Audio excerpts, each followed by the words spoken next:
Welcome to Tuttle Talk. Your host, Andy Tuttle. Welcome back. You are listening to Tuttle Talk here on the Real Estate Radio Network. Thank you for staying with us.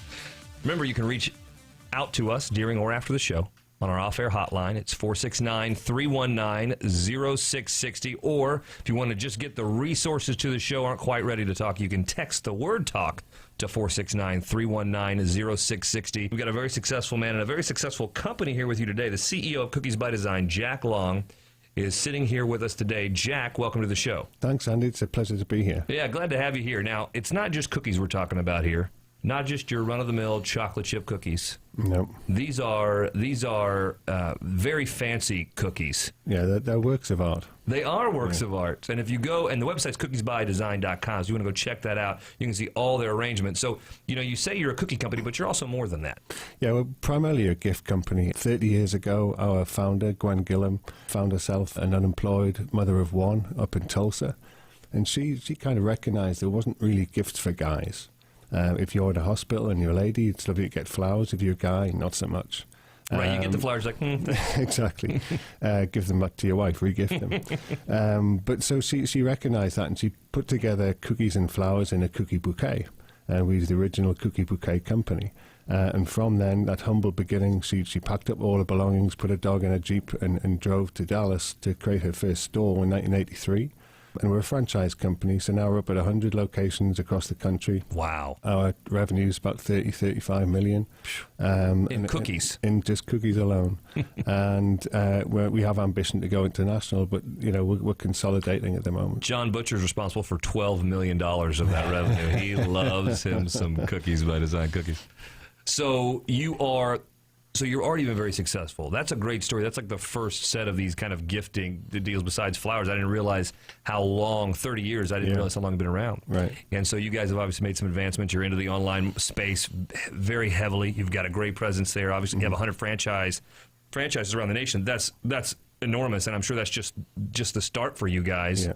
What are you doing to kind of get into this, kind of fit into all the there's all this gluten-free stuff coming out now. There's a lot of people with celiacs. I have gluten intolerances too, that I suffered through for 20 years. I had no idea until I got married, and she was like, I'm so annoyed by all your pain and, tight stomach stuff issues. It's not fun to talk about, but it's like, babe, I didn't know. I had no idea. I just thought I had bad stomach problems. Well, apparently there are some issues that can solve that, but typically if you go to have foods that are gluten-free, it's very difficult to get anything that tastes good. But you guys are doing something in that space. Yeah, we've just launched our gluten-free range. It took us about 18 months. We brought a new food scientist into the business, a lady called Pamela Roybal, and she was able to develop our product to replicate what we do in a gluten market. So to take wheat out of our product is terribly difficult because it's a bouquet. It has to have stability on it. But we also said at the very beginning, it's pointless us doing this if it's going to compromise our flavor. It has to be good. A lot of gluten-free alternatives are just like cardboard. They're just really, really bland. And so it took us all the time and effort that we wanted to make sure that this was as good a replication of our core product as it could be. And we're delighted to say that it is. So we genuinely believe in the taste testing that we did, that if you didn't know it was gluten-free, you wouldn't know it was gluten-free. It's that good. And so we're thrilled that it's that good. And we've just launched last month the gluten-free range, and it's really, really been popular. That's a big deal. I mean, that helps me out because especially if you can't tell, if I wasn't sure, I would probably just get the gluten-free. Yeah. Just because, I don't know, and I wanted to be able to eat it. And so I'll give it to him. Now, how long did it take you to find out? Because let me tell you, I actually had a Philly cheesesteak last week. And I was like, oh, man, because, the bread on those are so delicious.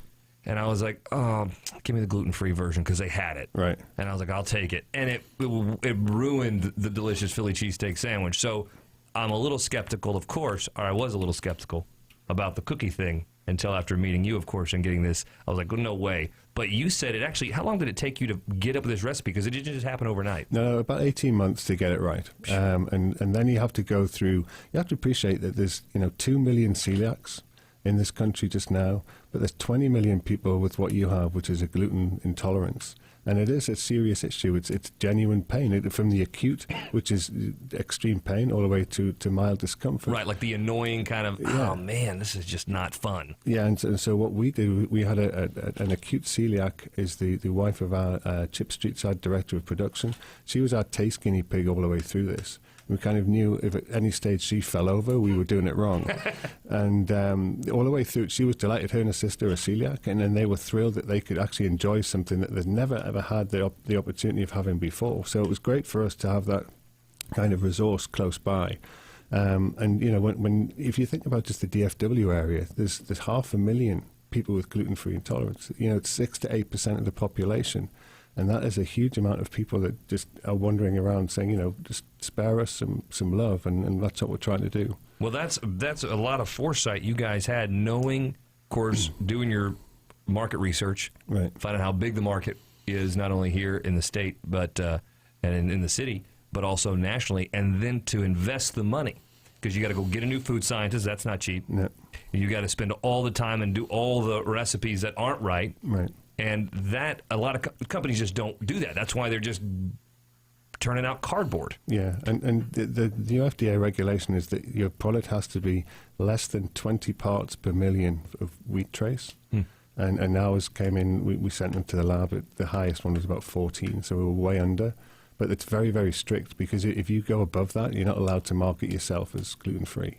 Oh. So there are guidelines appearing. So it's important for us or for our customers to know that we are way under those guidelines, and everything that we do is there to protect customers. That's not only protect them, but, well, you protect them from the gluten, but not necessarily from a little bit bigger waistline. You're listening to Tuttle Talk. I'm here with Jack Long, CEO of Cookies by Design. We're actually talking about, to all of you people that are gluten intolerant like me, or worse, have celiacs. And I'm telling you, I can't wait to get some for my nephew, because he doesn't get to have good cookies. Now, his mom, my sister, she works so hard to get them gluten-free stuff, and she makes them things, and she does her best, and she makes some pretty good stuff. But certain things are just not recipes for. Right. So to be able to, she doesn't have 18 months and a food scientist to help her get cookies. So to be able to send them some delicious cookies that him and his sister, his younger sister, can eat, I mean, that's a great thing. So if you're interested and you want to get some gluten-free cookies, or just any kind of fantastic cookies, not only for you, but for your spouse, like they said, like Jack says, they're primarily a gift company. You guys are contracted out with, like you said, all the sports teams and... Yeah, we carry the NFL licenses, the MLB, the NBA, and the NHL, and also all the college sports as well. So that just means you can get cookies that have like their logos or their designs, or you could do a themed party. Absolutely, with your cookies. Yeah, and we also do, we're great for this time of year for business gifts. We have a huge range of business gifts, you know, with companies that want to put their logo on cookies and give them out as thank yous. That's a nice thing to give it this time of year, because, you know, people like to see something that's edible, but it's also got their image on it, so that can endure with their customers. Ding, ding, ding. That's a big one. I know we have a lot of business owners that listen to this show. That's a unique gift, guys. Don't do what you've done every year. Do something different. Go to Cookies by Design, and you can even get a gluten-free version. Nothing wrong with that. Put your logo on it. Jack Long, thank you so much for being with us today. It's a pleasure. Thank you. All right, guys. Remember, you can go look us up, Tuttle Talk on Facebook. You can get all the information of Cookies by Design there. But you can also just go to cookiesbydesign.com. Find out, get that, order it. Let me know. Give me your feedback or foodback for how you think those cookies taste, because I think you'll find that they are delicious. You've been listening to Tuttle Talk on 660 AM The Answer.